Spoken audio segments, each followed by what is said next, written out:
Hi everyone, I'm Zio from Online Health Guide, and in this video, I will show you how to turn off notifications on Instagram.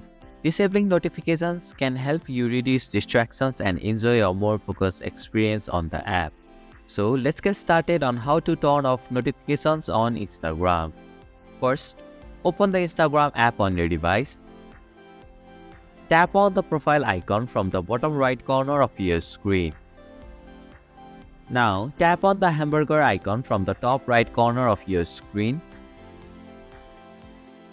In the settings menu, you can find the notifications option. Tap on it. Here, you will see the pause all option. Next to it, there's a toggle switch. Tap on the switch to turn it on.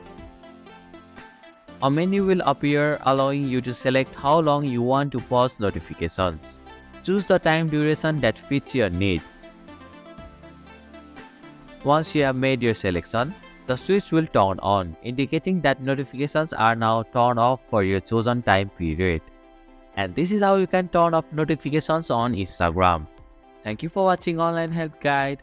Hope this video was helpful. If it was, then hit the like button and comment down if you have any questions or feedback. Also, if you are new to our channel, please subscribe and hit the bell icon so that you won't miss our upcoming videos.